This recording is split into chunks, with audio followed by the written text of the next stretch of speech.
The Giant Claw, the secret mission to steal Russia's Doomsday code. You think the Cold War was won by missile silos and signed treaties, neat maps, quiet handshakes. Here's the twist. America built a fake mining ship with a giant claw to steal a Soviet nuclear submarine from 16,500 feet down. Not rumor, a real ship, a hidden mission, a wreck with code books, missiles, and the keys to read an empire. Then the claw broke. 2/3 of the sub fell back into the dark. What surfaced anyway? That part rewired secrecy. The leak that followed birthed a new doctrine we can neither confirm nor deny. Once you see how, you'll never hear Glomar the same. Here's the question that kept spy masters awake. Could you steal a superpower's doomsday brain from the bottom of the Pacific and not start a war? Engineers bet careers on steel that shouldn't survive. Sailors handled enemy remains with honor in silence. Directors briefed presidents while praying the Soviets didn't show up on the horizon. One failure meant exposure. One phone call meant escalation. One leak could torch the whole thing. It wasn't just whether the claw could lift, it was whether the cover could hold. The CIA used Howard Hughes as a mask, built a 600-plus foot ship around a moon pool, parked it over a grave at 16,500 feet. Meanwhile, the Soviets searched the wrong ocean box, and the US listened to the moment the hull snapped through SOSUS. The underwater ears built for a different war. What nobody planned for, the press, a burglary, a headline, and a phrase that became policy. Here's where things get interesting. You'll see 3 revelations that change how this story lands. First, the origin point. How an acoustic shock on March 8, 1968, led US analysts to the exact patch of ocean where K-129 lay broken. Not luck, triangulation. Then a spy sub, Halibut, photographed a wreck the Soviets couldn't find. Second, the machine, Hughes Glomar Explorer. Dynamic positioning that pinned a ship over a single spot in a living sea. Heave compensation that tamed waves. A capture vehicle nicknamed Clementine, built to swallow a bow section hole. The engineering was insane and almost worked. Third, the aftermath. When reporters closed in, the CIA didn't deny the story. It invented an answer that wasn't an answer. We can neither confirm nor deny. Courts blessed it. Agencies adopted it. To this day, Glomar is how power sidesteps questions. Here's the roadmap. Act I, the vanishing and the lie. A Soviet sub disappears. The US finds it first and stays quiet. A mining craze becomes the perfect cover. The ship is born. We end Act I with steel heading to sea and no way back. Act II, the claw and the break. Descent, contact, tension drawn tight. Then the scream of metal, 2/3 lost. The crew chooses to raise the rest under Soviet eyes. What they see on deck isn't what they expected. Act III, the leak and the legacy. Phones ring, headlines hit. Glomar enters the language. The ocean becomes a battlefield of cables and secrets. We'll follow that echo right up to today. Ready, we start where the ocean spoke. March 1968. The vanishing and the hunt. K-129 goes silent. We find it anyway. March 8, 1968. A Soviet submarine slips off the map. K-129 leaves Petropavlovsk with 98 men and 3 ballistic missiles. A Gulf-class boat, Pennant 722. It's supposed to slide into a patrol box northeast of Hawaii and wait. If the siren ever wails, those missiles fly at the American west coast. Then silence. No check-ins, no traffic, nothing. Moscow panics. Aircraft lift. Ships fan out. A whole fleet throbs into the North Pacific and searches the wrong water. For weeks, they draw circles over blue emptiness. The crews know what silence means at sea. Families do too. Meanwhile, something else is listening. Off Alaska, off the west coast, down in rooms with no windows. The sound surveillance system, SOSUS, hears an acoustic violence roll through the deep. A low boom, a long groan, then the sick, falling rattle of metal. Analysts freeze the tape and run it again. They triangulate. AFTAC checks the timing.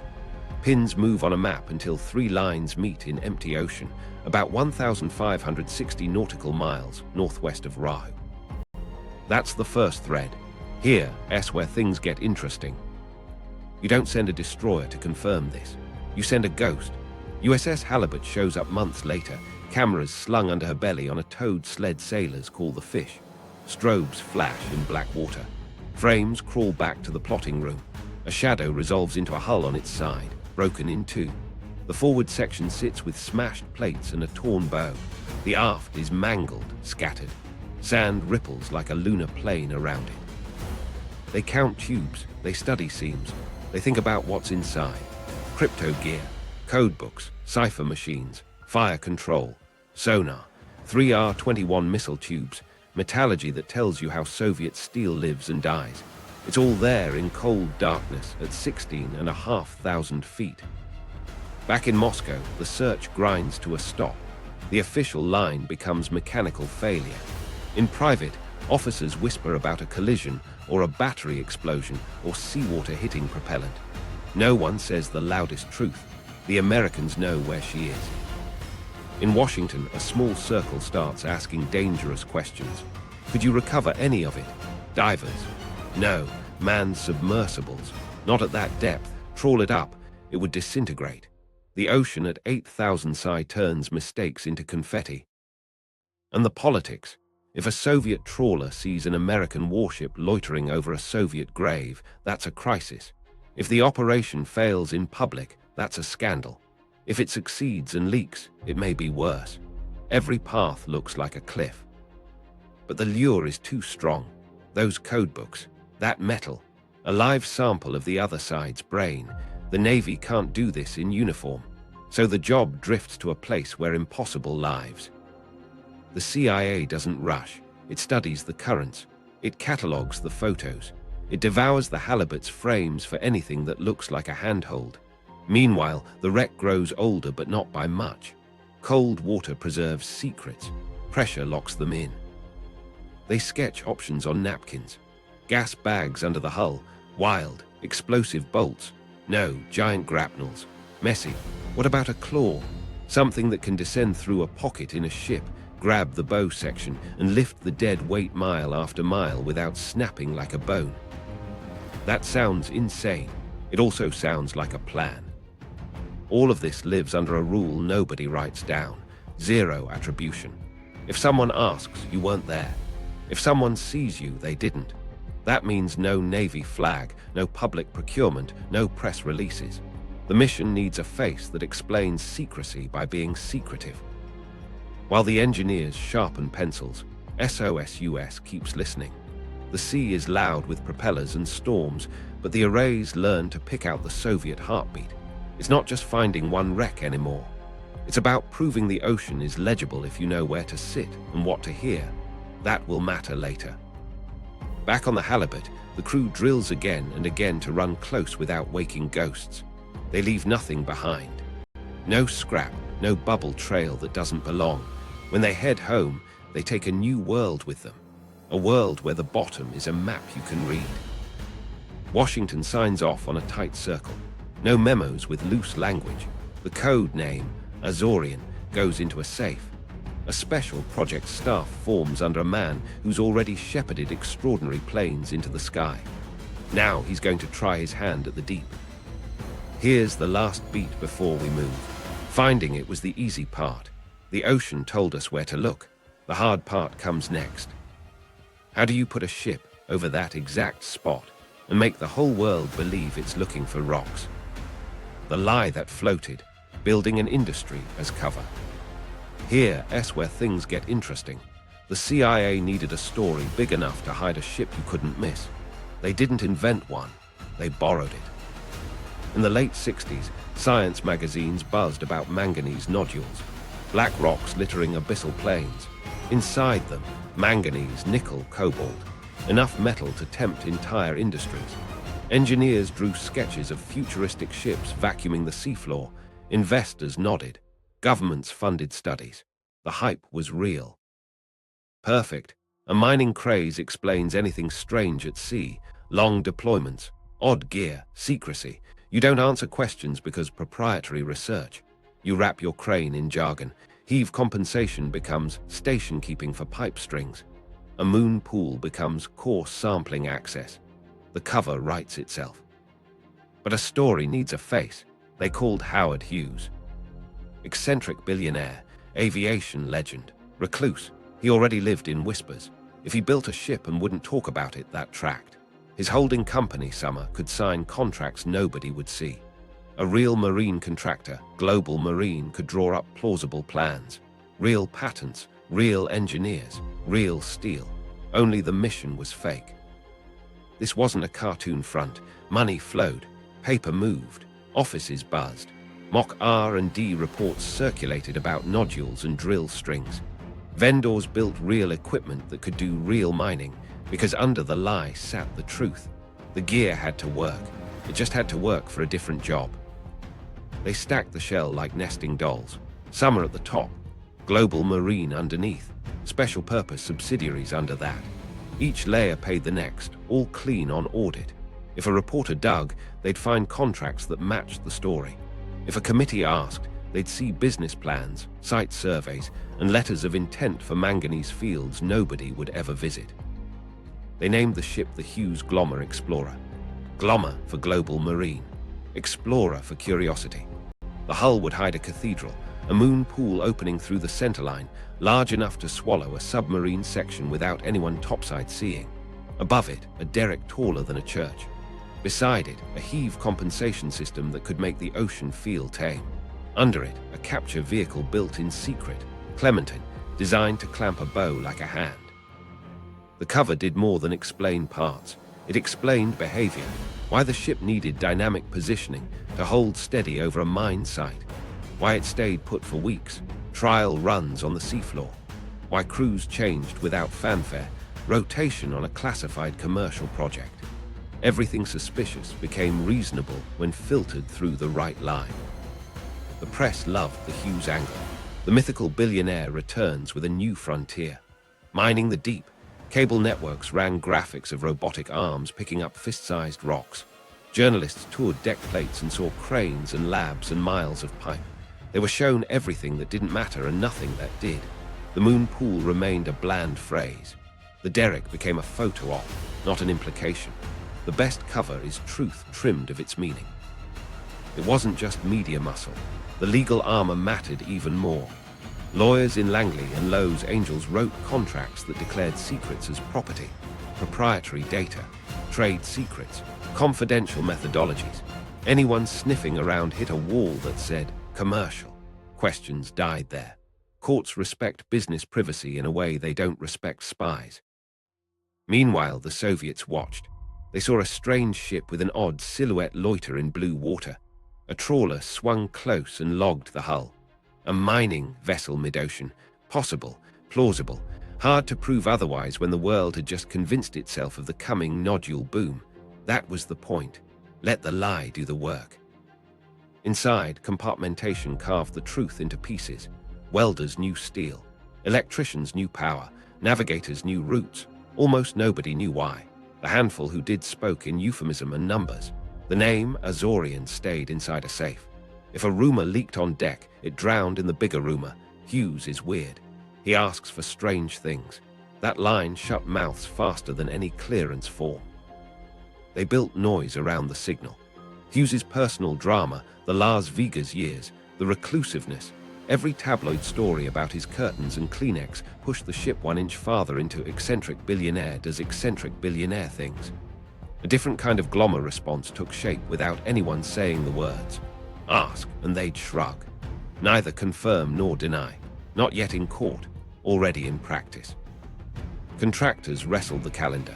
The keel went down in Chester, Pennsylvania. Launch dates slid. Budget lines groaned. A union strike at a bad moment almost killed the timing window. The program ate money and secrecy at the same rate. Nixon's signature kept it alive. That part never went in the press kit. By the time the hull gleamed and the derrick rose, the lie floated by itself. Science press, patent filings, vendor brochures. The ship looked like the future because it was, just not the future anyone thought. They had built a mythical beast that could stand in daylight and still hide. The question was no longer, can we cover it? It was, will the cover hold when the ocean fights back? Steele was ready to find out. The giant claw, designing a ship that shouldn't exist. Here's where things get crazy. On paper, it looked simple.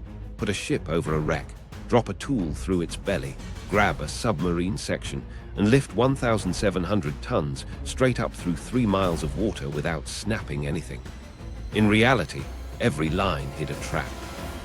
The CIA stood up a special project staff under John Parangoski, quiet, relentless, already famous for getting miracles into the sky. Ernest Zeke Zelmer, a submarine man, ran the grind day to day. They had a code name, Azorian, and a deadline no one put on a calendar. The ocean doesn't wait for politics. The hull came first. Hughes Glomar Explorer couldn't look like a warship. It had to sell as a commercial platform while hiding an engineering cathedral. The design centered on a moon pool, a silent hole through the ship's centerline, so a captured bow could rise from black water into a dry, hidden bay. No cranes swinging over the side. No showy gear for Soviet lenses. Everything important happened inside. But a moon pool is useless if the ship wanders. The sea always pushes, so they built dynamic positioning into the bones. Thrusters tied to gyros and Doppler sensors would fight wind and current, inch by inch, to keep the hull pinned over a single set of coordinates. It wasn't optional. Miss by a dozen feet at the surface, and you're off by hundreds below. In 1974, that kind of station keeping at this scale wasn't standard. It was lunacy that had to work. Waves were the second enemy. A heave compensation system sat between the derrick and the tool string, giant hydraulics tuned to counter the ship's rise and fall. If a swell lifted the deck a meter, the cylinders paid out exactly that much line, smoothing motion, until the claw below felt almost nothing. Almost. Because at 16,500 feet, small jerks at the top become violent tugs down deep. A bad gust could turn steel into glass. Then came Clementine, the capture vehicle. Call it a claw if you want, but it was closer to a skeletal barge the size of a house, built from high-strength steel, braced like a bridge, and hung from miles of pipe string. It carried cameras, lights, sonars, latches like iron knuckles, and hydraulic hearts that had to pump at near-freezing temperatures in crushing pressure. The plan: lower, straddle the forward section, bite, lock, and then trust metallurgy. Weight was a war. Every backup system added pounds. Every camera, every light, every brace. Add too much and the structure would sag at depth, bending just enough to misalign a latch. Too little and a single failure would be fatal. Engineers argued in meetings that felt like courtroom dramas. One more strut, one less hose, a stronger aller, a heavier flange. They traded safety margins like poker chips and prayed their math stayed ahead of the ocean. Welds were religion. At these loads, a hairline flaw becomes a scream. Welding teams trained, tested, cut their own work apart to learn where joints lied. X-rays glowed through steel like medical scans. Any suspicion meant do it again. The cause of the sinking didn't matter to the metal, but the truth that a Golf-class hull lay on its side did. The geometry wasn't neat. Clementine had to grip an imperfect corpse. Telemetry was primitive by today's standards.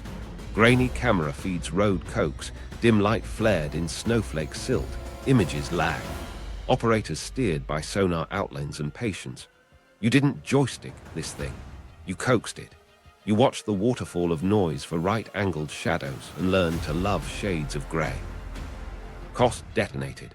By the summer of '71, paper screamed overruns. An executive committee considered killing it. The intelligence community lined up to say no. Too risky, too expensive, too political. Then Nixon weighed the secrets on the table against the price and signed to continue. The keel went down in November at Sun's ship in Chester. Schedules looked pretty on slides. Reality laughed. A union strike hit at a bad moment. Launch dates slid. While lawyers and negotiators argued, engineers sharpened. They added redundancy to the heave cylinders, tuned sensors, and rehearsed failure modes. What if a latch jammed? What if a ballast line froze? What if a camera died in the black? The only safe answer: reconfigure on the fly without surfacing. That meant valves reachable in gloves, panels arranged by muscle memory, and labels a man could read in panic. They built the internal garage like a stage. When the bow rose through the moon pool, giant doors would close, water pumped, and a dry theater would appear. Crews would work inside a steel cocoon, far from trawler binoculars, stripping wreckage like surgeons. That demanded drainage paths, bilge pumps sized for catastrophe, and a plan for something nobody wanted to say out loud: radiation. 2 T-5 nuclear torpedoes might be in that forward section. If their high explosive cooked wrong on impact, fissile cores could be compromised. They didn't know. So they wired in monitoring, stockpiled decon kits, and trained sailors to be priests as much as riggers. Respect, procedure, no shortcuts. The last integration felt unreal.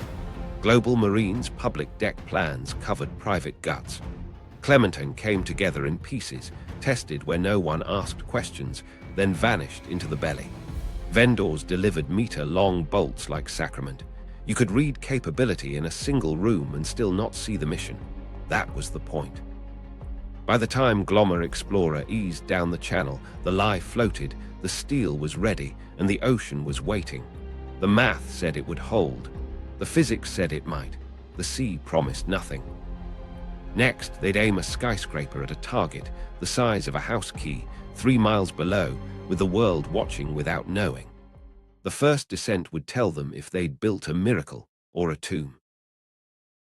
The first descent into 16,500 feet of silence. June 1974. Long beach fades. The Hughes Glomar Explorer slides into blue water with 24 vans of classified gear bolted inside and a secret shaped like a claw sleeping over a moon pool. On June 7, the president signs the go. One condition: don't start lifting until he's back from Moscow. Timing isn't just politics, it's cover. July 4. Fireworks ash the mainland. Out here, nothing moves but swell and steel. The ship reaches the box AFTAC and SOSUS pinned years earlier. No flags, no fanfare, just a floating factory and a set of coordinates that could trigger a war if said out loud. Soviet eyes appear almost immediately.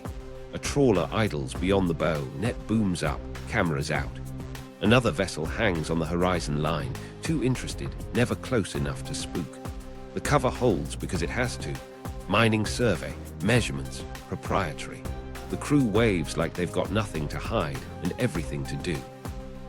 Inside, the ship transforms. Hatches lock, badges click. The moon pool floods. Clementine stirs. This is where it gets real. The capture vehicle rolls into the wet like a sleeping animal, then hangs, trembling only as much as hydraulic compensation allows. Operators in a dim control room watch 3 kinds of light at once. Cathode ray monitors glow with grainy, snow-flecked gray. Oscilloscope waterfalls sketch noise in thin lines. A sonar display outlines shadows like chalk on a cave wall. There's delay in everything. A nudge at the surface takes seconds to show up in the deep. Patience is oxygen. Dynamic positioning fights a patient war. Wind pushes. Current slides. Thrusters argue back, centimeter by centimeter. The ship holds station to within feet because if it doesn't, you're off by yards below, then tens, then the contour you aimed for becomes a rumor.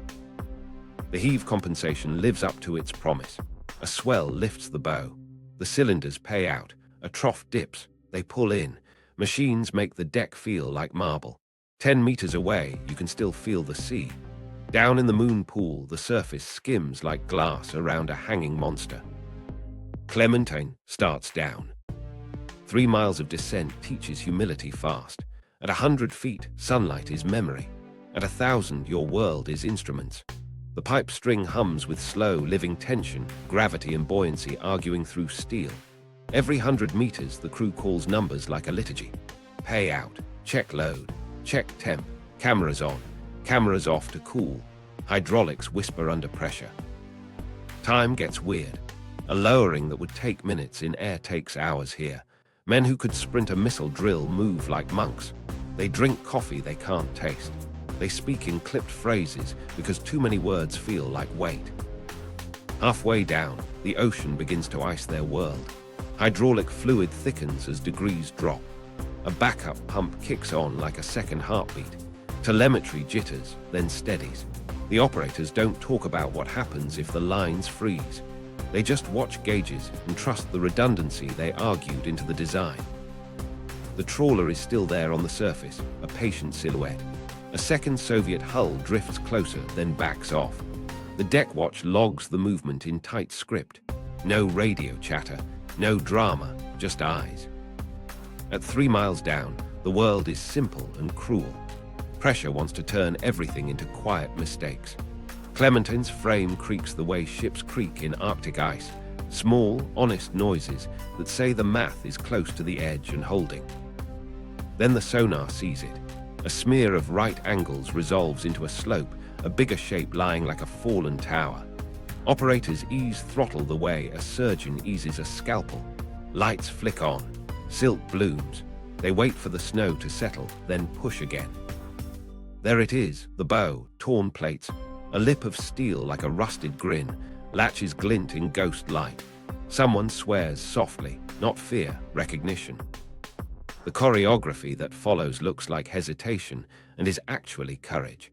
Clementine must straddle without touching what isn't meant to be touched. A nudge here tilts 2,000 tons there. The moon pool crew calls out fractions. The derrick crew breathes with the hydraulics. The control room walks the machine forward in inches. Contact. Not an impact, a settling. Latches open like teeth and then close until a hydraulic sigh says bite. Strain gauges flutter toward red, then sit, trembling under load. Up top, the heave system leans into its dance. Down below, Clementine and a Soviet bow become one problem. Load on, someone says. It sounds like a prayer. The first lift has a taste to it. Metal in the mouth.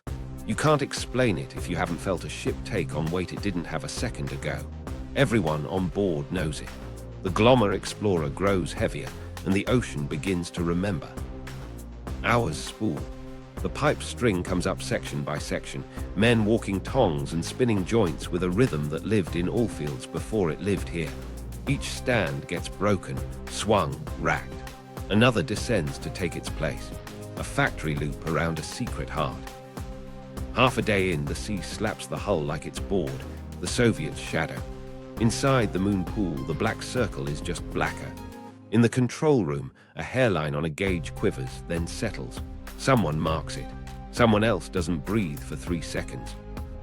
A weld pops somewhere in the world, and everyone hears it in their teeth. It's not a failure. It's steel talking, the kind of talk you don't ignore. Then the ship shudders a little differently. It takes a second to realize why. Clementine and the bow are no longer resting on the bottom. They're hanging in water, alone. That's the point where some men start to believe, and others start to worry more. The climb has only begun. The ocean has all the time in the world. Up top, a Soviet deckhand lights a cigarette and watches history he can't see. Below, every inch of rise brings you closer to a decision you can't take back. The break when steel screamed. It starts as a sound you feel before you hear, a new vibration in the deck plates, a note the ship hasn't played yet. Then the meter nudges higher, the pen trembles, and every man on watch knows what that means. The load is alive. Hours stack into a day. The pipe string comes up joint by joint. Each stand swings, breaks, racks. The heave system breathes, thrusters murmur. Clementine and the bow ride in black water, 3 miles up from where they started, 3 miles down from where they need to be. Nothing gives, nothing dramatic. Just steel doing math at the limits of trust. Then the ocean reminds them it's not impressed. A swell line shifts. Compensation catches most of it, not all. The load spikes for a heartbeat. A shadow of stress ripples through the pipe. Gauges jump. The hiss of hydraulics sharpens. Everyone goes quiet. It happens fast after that. A noise like a groan amplified by miles. Not snapping, not yet. More like an old ship turning in ice. A subtle shudder runs through the derrick, down the string, into the deep. On a monitor, a faint flicker swims. A latch camera shows a sliver of motion where none should be. A brace sings in a way no one wants. Hold, the word buys seconds. Metal screams. Not a cinematic crack, A drawn-out, throat-tearing wail that crawls up the ship's spine. One finger goes, then another. Clementine's frame deforms exactly the way models said it might if luck ran out. The forward section shifts inside the capture arms. Weight redistributes into angles that were never in the plan. Up top, men flinch at a sound from a place their ears have never been. Down below, the camera's judder smear lose the picture. The load meter surges as mass moves outside the centerline. Hydraulics hit their range and stay there. Compensation can't cancel everything. Physics is in the room now. Then the drop, not all at once. A sliding away. You can't see it from the deck. You can feel it in your feet. Tens of tons leave the system like someone unkinked a vein. The gauge falls, steadies, falls again. 2/3 of what Clementine holds lets go and returns to the pressure that made it. Down there, it will hit bottom and become pieces. Silence follows that nobody trusts. What's left in the jaws is the forward section, shorter than they wanted, heavier than it looks. Torpedo room, torn bow, maybe crypto scraps in a compartment that didn't fail. The conning tower is gone. The missile bay is gone. The vault they dreamed of is back on the seafloor. The most valuable secrets just slipped into darkness and took the safest version of the operation with them. Now comes the choice. Abort and dump the rest. Pretend nothing happened. Sail away under a cover story that now feels thin. Or lift what you still have, under Soviet eyes, with a wounded machine and a risk curve that just bent against you. This isn't a vote so much as a reckoning. The mission director stares at numbers that smell like money burned and years spent. The engineering lead runs through failure modes and sees enough margin in the survivors to keep going. The deck boss listens to the ship and says the derrick can take it if the sea behaves. No one speaks the word missiles. They don't have to. They lift. Above them, a Soviet trawler circles a hair closer. Another hull swings down the horizon. Nobody yells. Nobody waves. The watch logs positions like it's any other day. Inside, crates get stacked on the helideck to deny a landing. In a binder, a page sits ready for a phrase no one wants to use: emergency destruction. The ship's heart goes slow again, joint by joint, stand by stand. Less mass now, different dynamics. The remaining section behaves. The compensation flats smooth. The gauges hum like they want to apologize for the last 5 minutes. And still every man knows what steel can do when it decides to go its own way. Hours later, the load feels near. The way the ship answers tells you before the camera does. Then the black circle of the moon pool brightens just a shade, and a torn lip of Soviet steel rises out of it like a ghost surfacing. The doors close, the bay seals, pumps howl, and water drains fast enough to look like the ocean leaving. What's on the cradle sends a strange quiet through the room. Torn plates, crushed frames. The kind of damage that records forces better than instruments. And inside the forward compartment, shock. Not hardware, not paper, human. Remains. Gloves go on, voices go soft. Men who just fought an impossible machine now move like chaplains. They lay hands on what's left and understand the line they've stepped across. This isn't a trophy, it's a grave. They came here for codes and missiles. They got something else, something that will be harder to carry back than any metal. And while they stand there, breathing that new air, someone says what everyone knows is coming next. Get ready, the press will smell this, and Moscow already does. The break didn't just tear steel, it shredded the clean version of the story. What they brought up will still matter, what fell will haunt them, and the world beyond the hull is about to ask questions no one is allowed to answer. The human cargo remains on deck, honor in secret. The room changes when you realize you're not alone with metal. The forward compartment isn't just bent frames and torn plate. It holds 6 men who never went home. The deck crew, loud a minute ago, drops to a hush. Gloves crackle. Voices shrink. Nobody needs an order to understand what this is. Here's where things get real. The mission turns from theft to stewardship in a single breath. The plan didn't have a line item for this. It does now. A medic steps in with a Geiger counter first. Clicks steady but low. Good. The radiation monitors stay quiet enough to keep panic outside the door. They bring body bags up slow, not as a prop, but because the cold kept these men recognizable. That makes it worse and better at the same time. Procedure takes over. Not official Navy regs, not really. Something older. They treat the space like a chapel. A senior chief calls the pace. One at a time, careful hands, no shortcuts. Someone pulls a blanket across a jagged edge so nobody scrapes a name off a story. They find a ring on a finger, a watch stopped somewhere between two worlds. They catalogue what they must and tuck it away, not as trophies, as their duty. The cradle crew keeps working, but softer now. Every sound feels too bright. Outside, the ocean moves and doesn't care. The Soviet trawler holds its lazy circle. Another hull shows up on the horizon, still distant, still watching. On deck, the helipad stays covered under crates. Legal pads sit open to the emergency destruction plan, pens uncapped, just in case. The world can't see what's inside, and it can't see what's about to happen next. They plan a burial at sea, not later, now. Classification wraps the decision like a blanket, but the heart of it isn't secret. It's human. The ship's PA doesn't blare. Word passes as word does on ships, fast and quiet. The crew gathers along railings outside the bay, hard hats off, sleeves rolled down. No flags, no cameras, except one that keeps its lens capped until the last moment to mark proof, not glory. A chaplain. There isn't one aboard, not officially. So a bosun reads a psalm he half remembers, voice steady enough. Another sailor, the son of a man who went to sea and didn't come back, adds a few words that fit. The mission director says nothing. He just nods once to the casket team. 6 simple boxes, sealed, clean, no markings. They weigh enough to feel real in your hands and too little for what they carry. The ship slows. Thrusters whisper to keep her online. The collective noise of a working deck fades to a respectful hum. They tilt the first casket.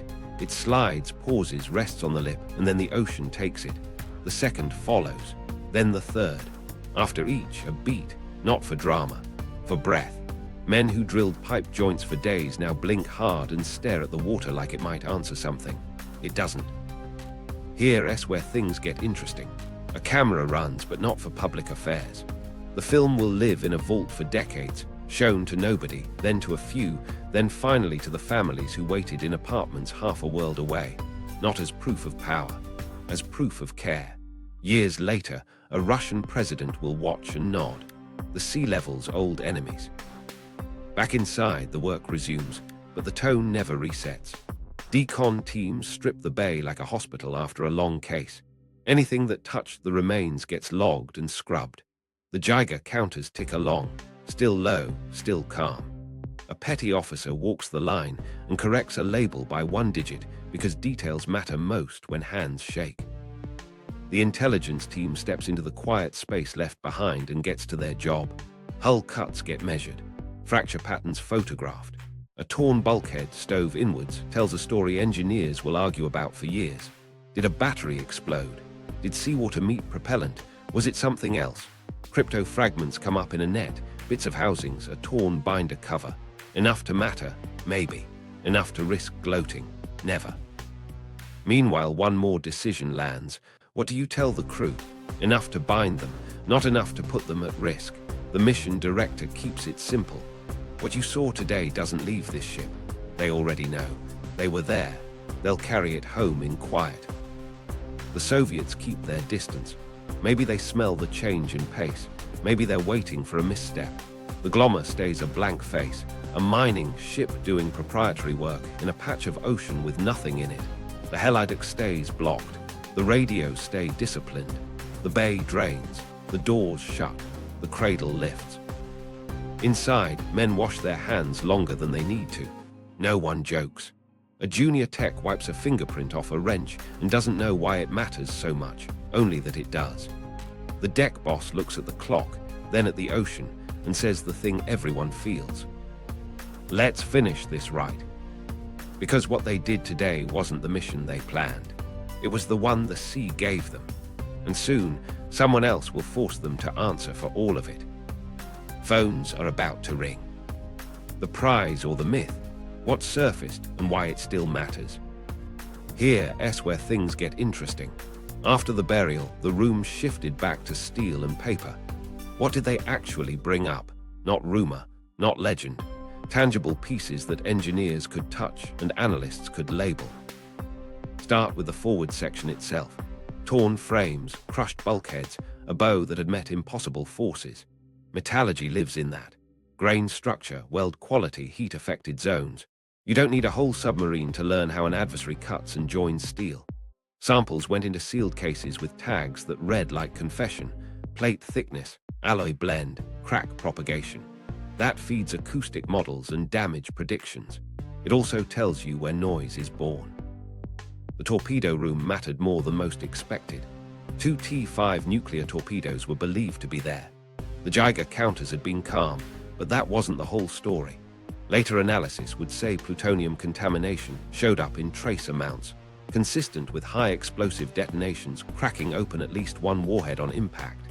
Translating, the pits likely remained, but the mess left a fingerprint.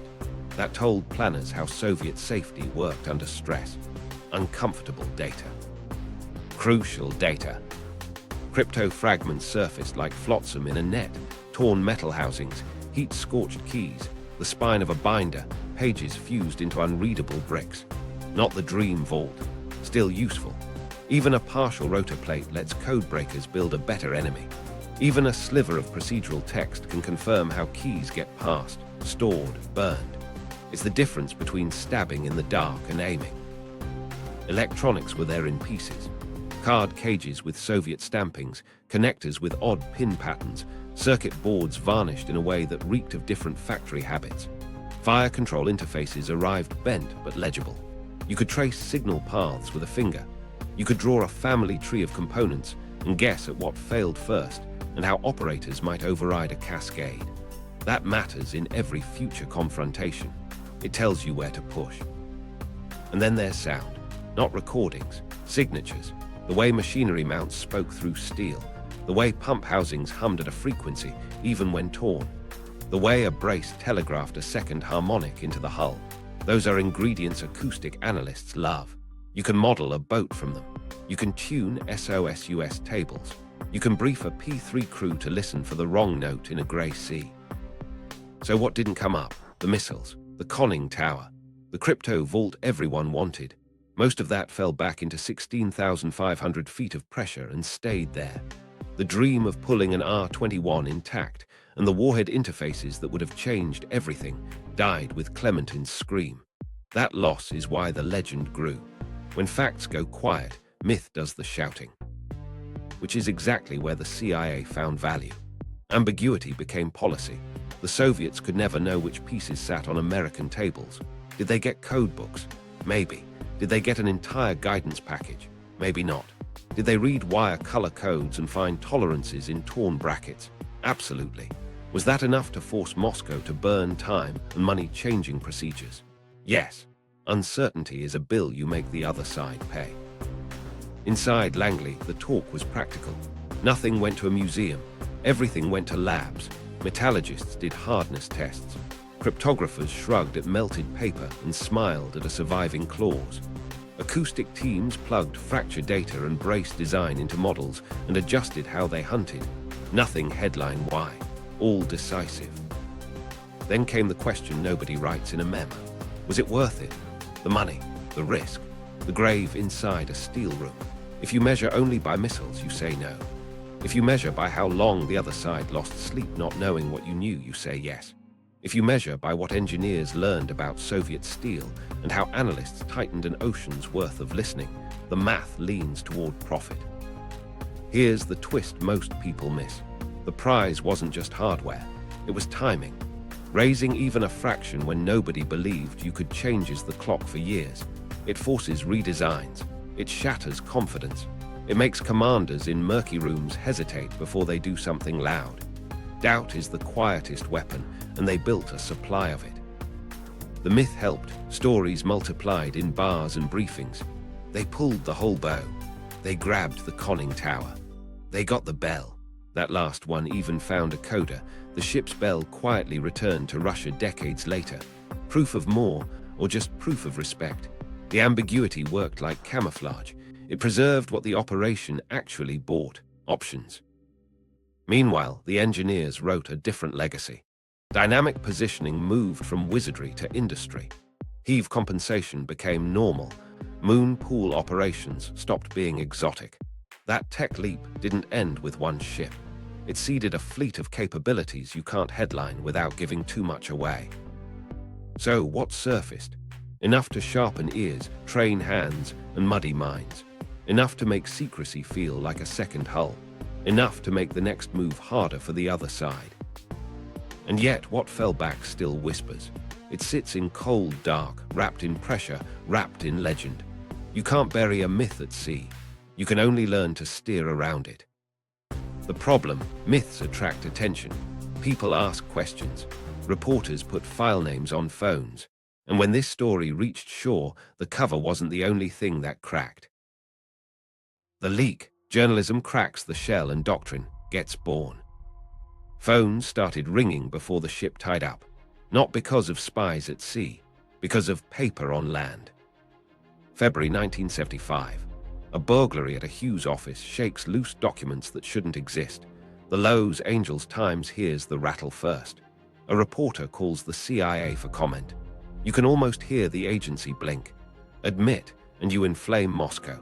Deny, and you insult a newsroom that already has names and numbers. The next morning, the Times runs a piece hinting that a strange mining ship was built for something else. It's vague. It's enough. Washington feels the ground shift.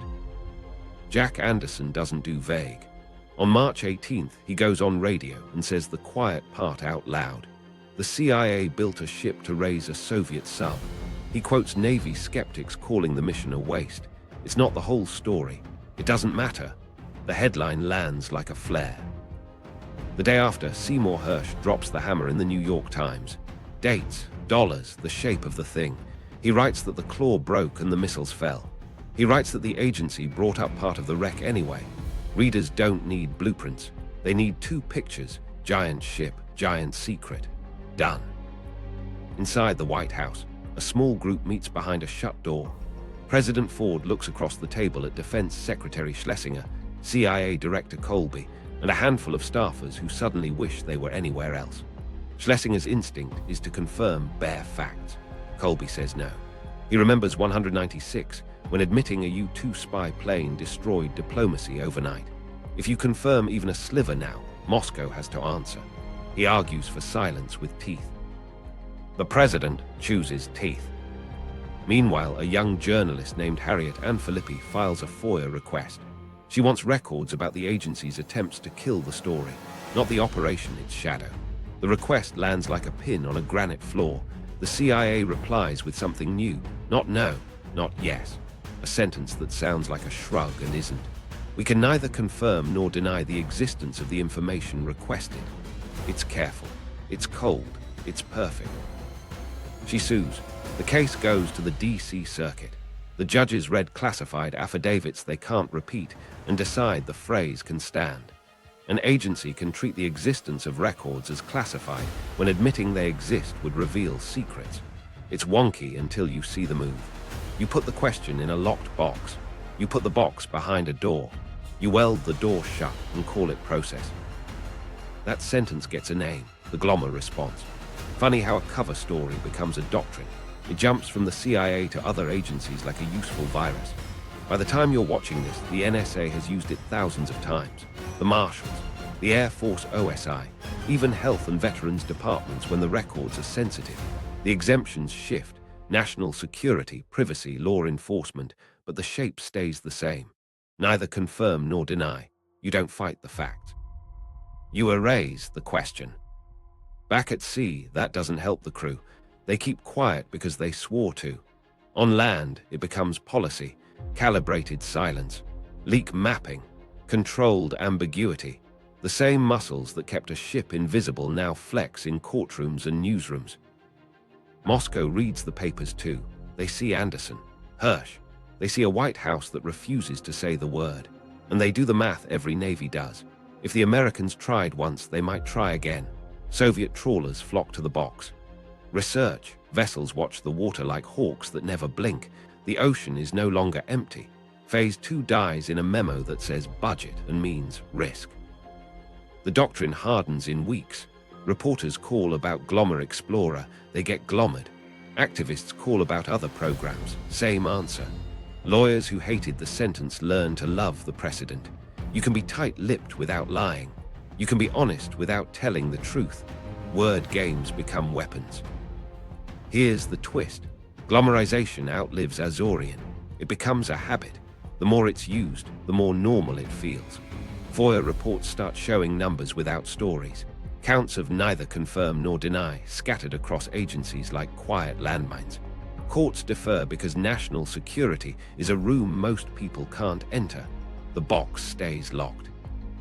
Inside Langley, the operation that birthed the phrase becomes a cautionary tale and a badge. Compartmentation tightens. Need to know narrows. The press office learns to say less with more reassurance. The Office of General Counsel starts training young attorneys to recognize when acknowledging a file is the same as acknowledging a program. They don't celebrate the doctrine. They maintain it, like a hull you don't want to show rust. None of that answers the moral itch. Did silence buy safety, or did it buy a license? Ask 5 people who were there, you'll get 5 answers. Ask a judge, you'll get a citation. Ask an analyst, you'll get a shrug. Then they'll get back to work. The leak didn't sink Azorian. It changed its afterlife. It moved the story from the moon pool to the law books. It turned a ship into a verb, and it gave the government a response that can fit in your palm and weigh a ton. Here's the cliffhanger. The ocean didn't stop being a battlefield when the newspapers moved on. It just changed targets. Forget submarines for a second. Think cables, energy, choke points. Hidden claws got smaller. Cover stories got cleaner. The Seabed learned new tricks. And Glomar kept the questions quiet long enough for new games to begin. The aborted Encore. Why Phase 2 never happened. Here's where things get interesting. Inside Langley, the debate didn't end when the forward section hit the cradle. It started. The engineers had a bruise but also a blueprint. Fix Clementine's weak points, beef up the latches, add stiffness where the model bent, then go back for the real prize. The conning tower, the missile bay, the crypto vault. Phase 2 had a code name, Matador, and on paper it looked clean. In reality, nothing about it was. The technical case sounded reasonable. The break taught lessons you could weld. Redesign the capture arms, rework pipe string joints that telegraphed shock, change the load path so the claw didn't carry torsion it wasn't meant to. The heave system had proven itself. The dynamic positioning had too. Steel could learn from pain, so could men. Give them another weather window and a quieter sea, and the second lift might land the core. But the ocean wasn't the only opponent now. The horizon had eyes.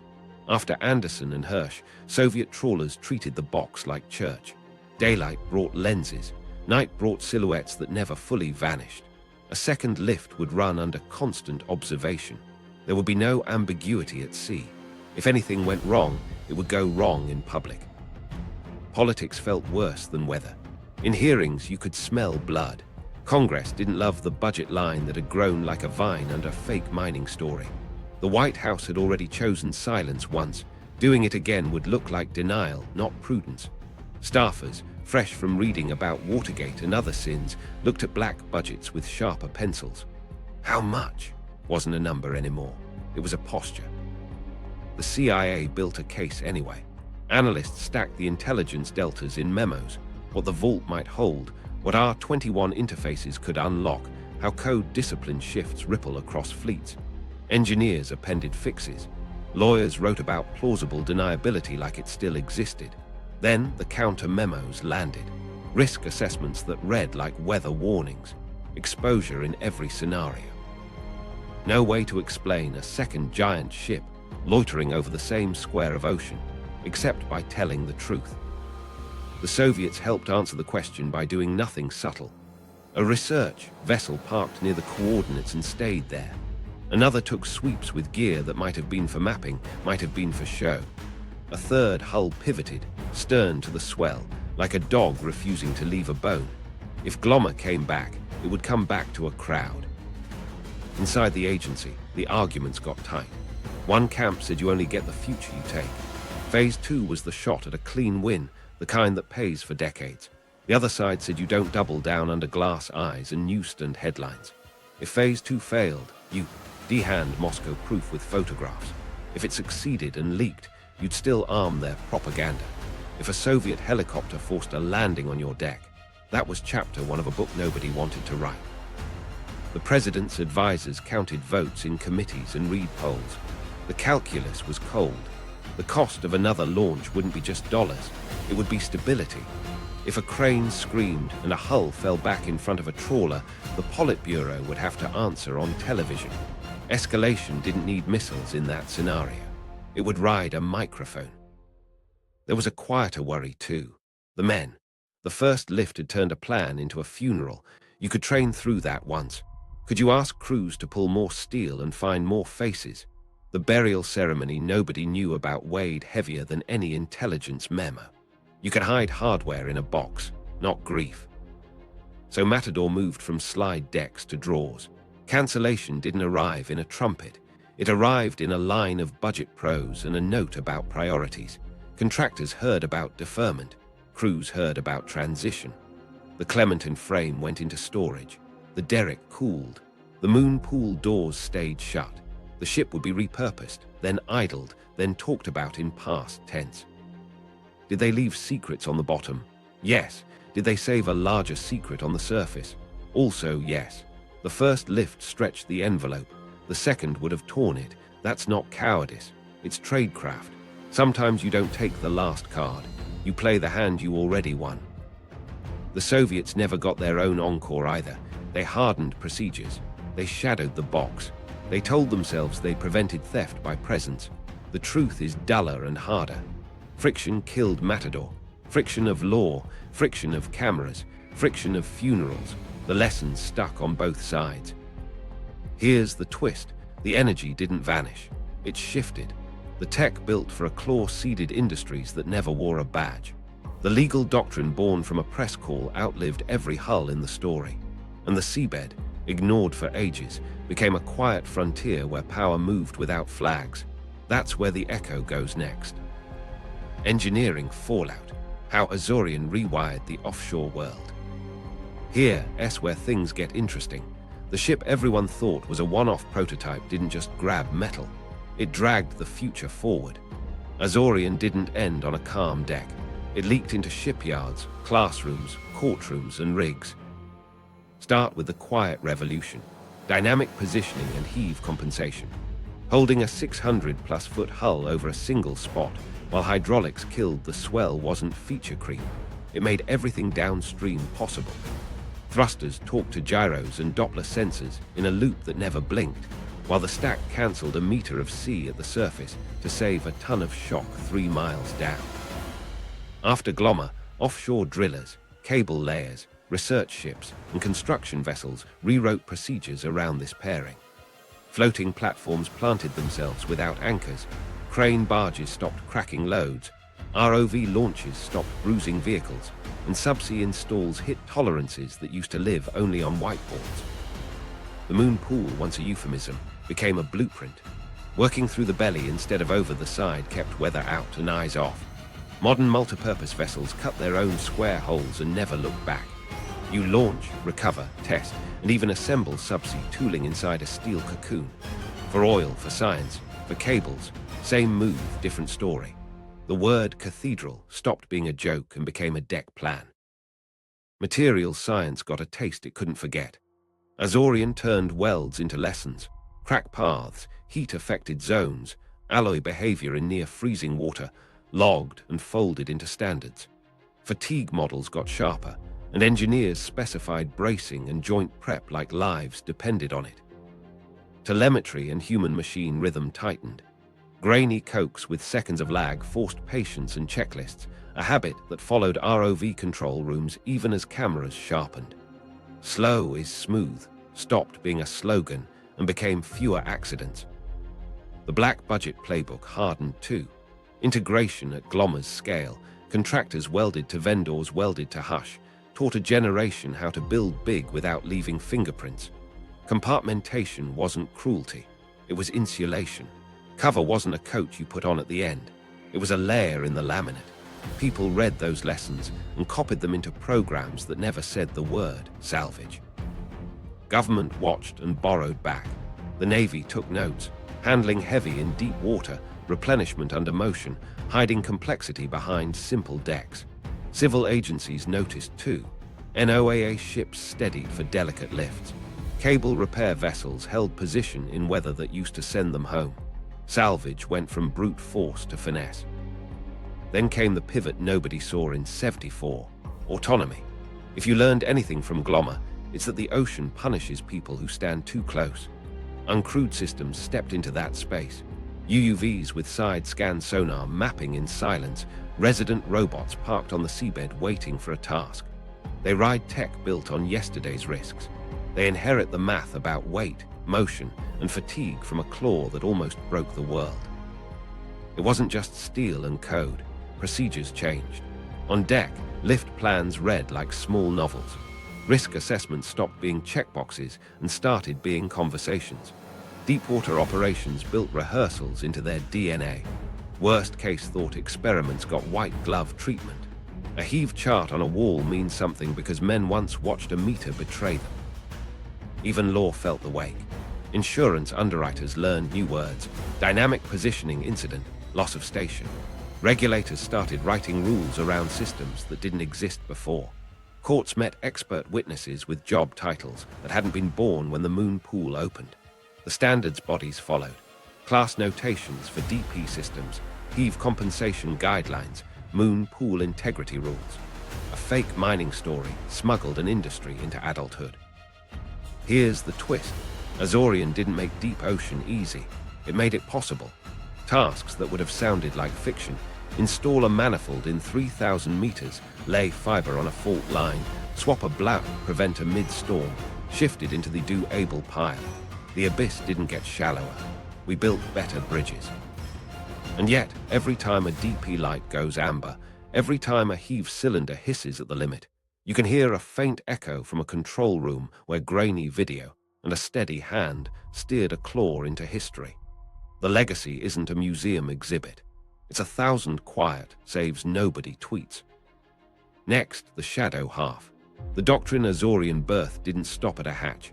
It taught power how to speak without speaking. Neither confirm nor deny drifted from a single operation into a culture.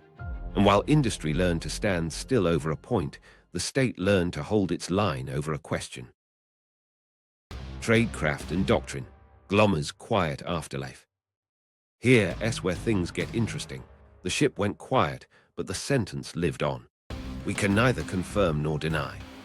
It started as a one-off to deflect a single foyer and became muscle memory across government, spies, prosecutors, inspectors, cops, anyone who needed a legal way to keep a door shut without slamming it. Inside Langley, it was treated like a safety device. Train the press office. Acknowledgement itself can be classified. Drill the lawyers. The fact of records can reveal sources or methods. Courts read tailored affidavits, deferred, and a doctrine was born because it worked. Then it spread. Agencies far from submarines adopted the stance. National security cited Exemption 1, signals shops leaned on Exemption 3, law enforcement used Exemption 7, privacy rode under Exemption 6. Same words, shifting reasons. Neither confirm nor deny. It reads polite. It lands hard. Why did it stick? Because it turns a question into air. Say no, a requester narrows their aim. Say yes, you open a path. Say we refuse the premise, you remove the map. Reporters adjust. Plaintiffs hesitate. Judges live with it. Power without noise. Compartmentation tightened. Azorian had already taught the risk of wide circles. After the leak, need to know became policy. Tasks were sliced into smaller rooms. Briefings lost adjectives. Email lost nouns. A project could cross firms and time zones without anyone seeing the full shape. Not efficient, survivable. Cover architecture hardened. The summer global marine scaffold became textbook. Build a parent, spin a special purpose, contractor-contractor, separate signatures. Make every layer real enough to audit and dull enough to ignore. If one piece is exposed, the rest stay boring. Media doctrine matured. Leak mapping turned into a quiet craft. Who knew who talked where the phrase caught fire? Calibrated silence, calibrated noise. Don't crush a story, steer it into a ditch. Moral hazard lurked at the edge. Better cover tempts bigger risks. We can hide this becomes we should do this. The line between necessary and convenient secrecy blurs. The truth held in two hands, the doctrine protects lives and can bend scrutiny. It's a tool. How you swing it matters. FOIA's plumbing adjusted. Annual reports started counting not just pages released, but denials, partials, and the quiet non-answers. Columns for Glomar responses rose beside routine metrics. Numbers climbed. Complaints followed. The stance remained. Procurement learned to speak softly. Statements of work read like normal contracts, while unusual specs hid inside usual ones. You can buy a miracle in broad daylight if you call it industry. Doctrine reshaped risk briefings. In the Azorian era, a single leak threatened a mission. In the Glomar era, a leak threatens the narrative. Teams game out headlines the way engineers game out failure modes. What happens if this phrase gets out? Pre-write the answer. Pre-pick the silence. Courts tested edges. Sometimes public remarks forced narrow acknowledgements. Most of the time, the box stayed locked because the rationale made sense in a dangerous world. Here's the twist. The phrase changed behavior underwater too. If the other side can hide methods behind a sentence, you design to deny curiosity. Wreck denial becomes doctrine, shreds sensitive compartments on loss, scatter, reduce salvage value to zero. Cryptographic procedures tighten. Emergency burn drills speed up. Seabed operations go quieter. Then the map shifts. The seabed turns strategic. Cables, pipelines, nodes. The same language that shielded a claw now shields drones, sensors, arrays that listen to the dark. Research, ships fit better than ever. Classified annexes grow thick. The ocean doesn't argue, it just keeps secrets. But wait, here's the cliffhanger. Glomar didn't just guard American programs, it forced Moscow to evolve. They built their own shadows and shells. They watched the water like we did. The chessboard went from surface to seafloor, and a quiet, dangerous game began. Moscow's mirror move, countermeasures, and the ocean game. Moscow read the leaks and heard the silence.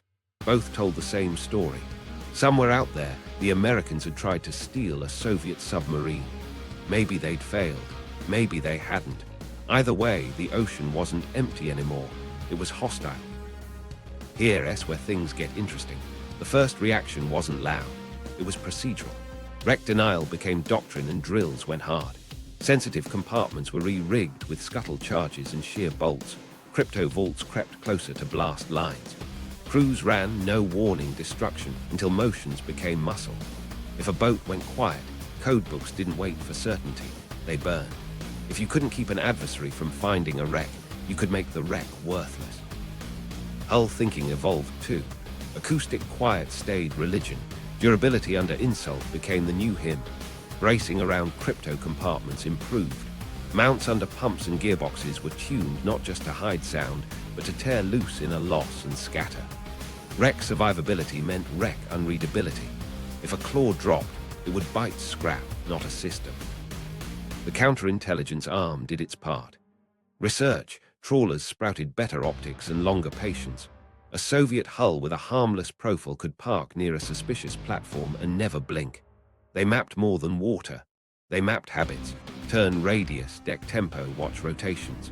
And if a strange silhouette loitered where nothing should be, they called friends. Seabed sensors quietly arrived. Not a wall, a web.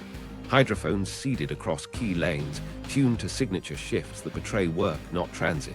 An anchor drop sounds different than a derrick. A heave cylinder has a voice. Mining ships with moon pools tell on themselves if you know what to listen for.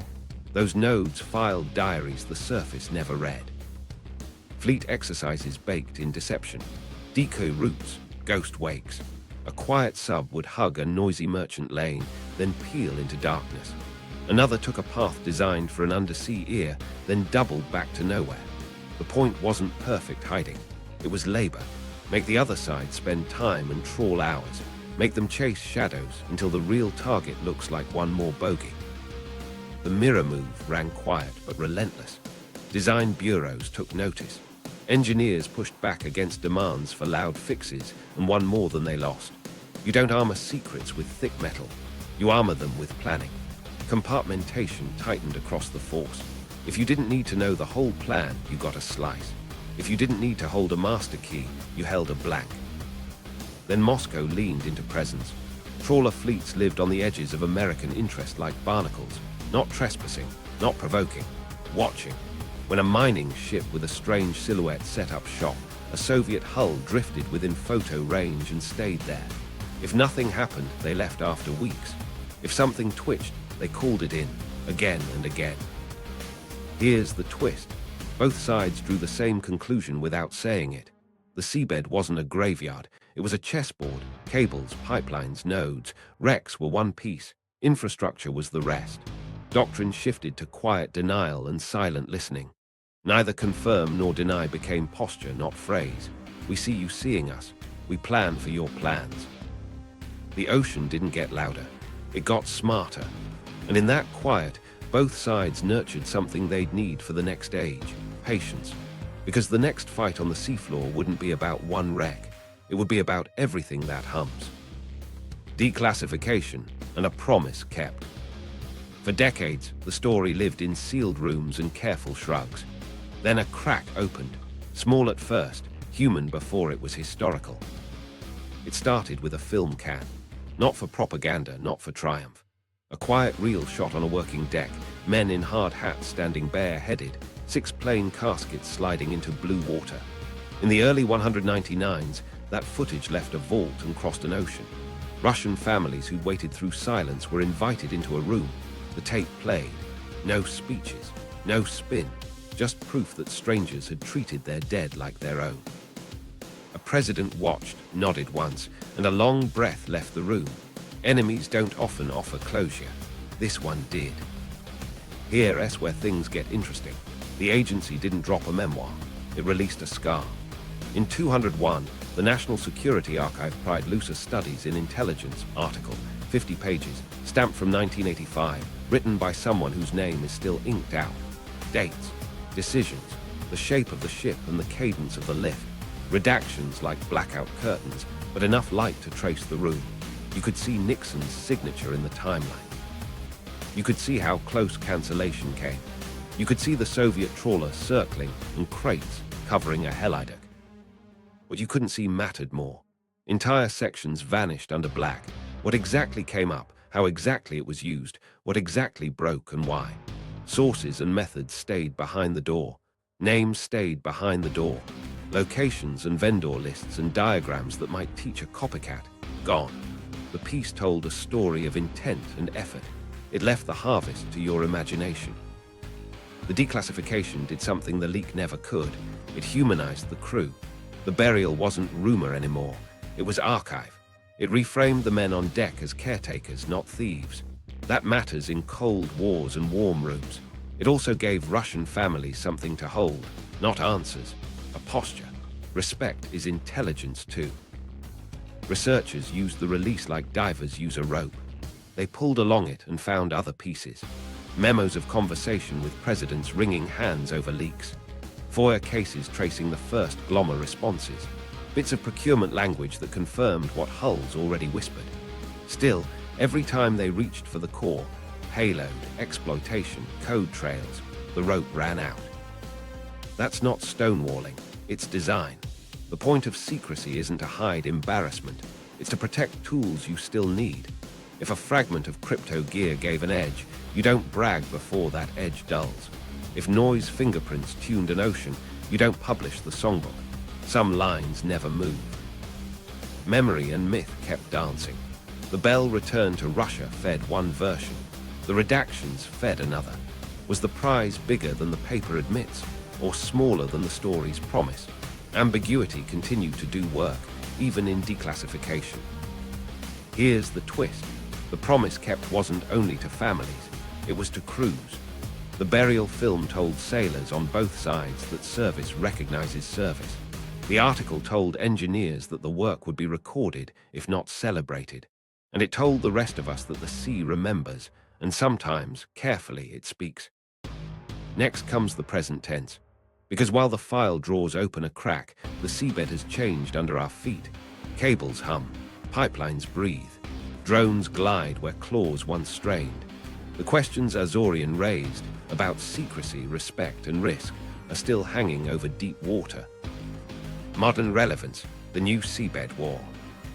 Here's where things get interesting. The seabed isn't a graveyard, it's a grid. Today, almost all your data, calls, trades, orders, video, rides 570-plus fiber optic cables stapled to the ocean floor. More than 95% of global internet traffic moves through glass threads no thicker than a garden hose. Those lines don't just carry cat videos, they carry markets, command orders, early warnings, and they're exposed. Recent years proved the point. Baltic lines snapped under mysterious strain. A link to Svalbard went dark and ship tracks didn't match stories. You don't need a torpedo to hurt a nation. You can nick a line. Pipelines tell the same story. Steel is tougher than fiber, but a small charge or a simple tool can drop pressure to zero. Insurers call it accident. Admiralties call it a probe. The grey zone has a seabed. Look north. The Arctic is opening. Ice retreats. Routes that were theory now carry cargo. New cables promise faster Asia-Europe links. The same routes put glass and steel into water patrolled by navies that prefer silence. Russia rebuilt Arctic presence. Icebreakers reopened bases, deep sea units, and keeps research eyes on key lanes. China brands itself a near-Arctic state, folds a polar silk road into its plans, and sails science, ships through the same boxes. The gear on deck doesn't care what you call it. Here's the twist. The fix isn't thicker jackets, it's awareness. Smart cables fold seismic, temperature, and pressure sensors into telecom lines and turn infrastructure into an early warning net. They can flag natural hazards and the wrong kind of human movement, anchors dragging, trawls cutting, ROVs humming off pattern. Europe is moving first, wiring projects in the Med, Atlantic, and Pacific Islands. NATO talks layered defense. Sensors cue drones, drones cue patrols, patrols arrive before a cutter takes a bite. On the military side, autonomy does the heavy lifting. Long-range AUVs scan and compare. Resident systems perch on the bottom and wake on cue. The old play, a giant claw, became swarms and persistence. Doctrine trails gear, laws strain. Treaties didn't grow up thinking about fiber on mud. Who owns a choke point below the surface? Who gets to inspect outside territorial seas? What's hostile at 3,000 meters when nobody fires a shot? Operations are faster than rulebooks, and that gap is the grey zone's favorite hotel. Meanwhile, the Glomar Response, born on a deck, still does work. Ask about a blackout, you'll hear maintenance. Ask about a loiter, you'll hear science. Ask for records, you'll meet a polite wall. Ambiguity isn't weakness. It's a tactic that buys calm and keeps adversaries guessing. Commercial and military lanes blur. Telecom consortia route for redundancy. Admirals read those maps like tactical diagrams. Oil firms build monitoring and call it safety. Intelligence shops call it early warning. The risks aren't just cuts. Manipulation matters. Bend light in a fiber to taste traffic. Tea into a pipe to steal product. Nudge a node in a hub and throw off calibration. Sabotage rarely needs fireworks. It needs patience and a glove. If you're planning pressure today, you don't start with jets. You open with unknown degradation near an archipelago, time an anchor accident with a vote, survey outside a port that feeds a base. You force hesitation in fog. Deterrence becomes less about carriers and more about repair ships and spare cable. Azorian's legacy isn't a story in an archive.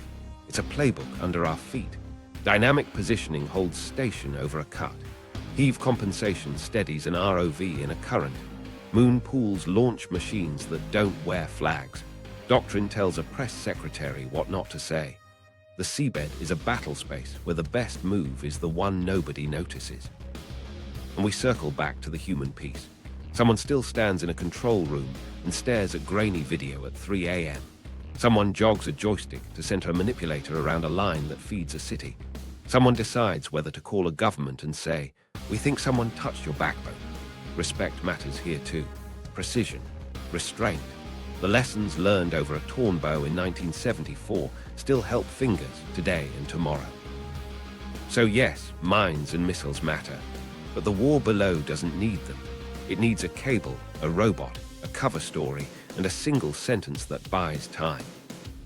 And here's the cliffhanger. We still haven't answered the question we started with. Can you steal a superpower's Doomsday brain and get away with it? Or did the heist change the board in a way that makes that question obsolete? The answer sits in the quiet, under glass, under law, underwater. That mission proved a hard truth. Audacity plus silence can bend history without firing a shot. A fake industry, a giant claw, a burial no one saw.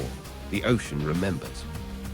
If you want to see how this story threads into today's grey zone fights over cables, pipelines, and unmanned claws, watch the next chapter. Subscribe to the War Room for the buried plays that still shape your world. Because the deepest moves happen where nobody looks. And the only way to see them is to listen for what refuses to be said.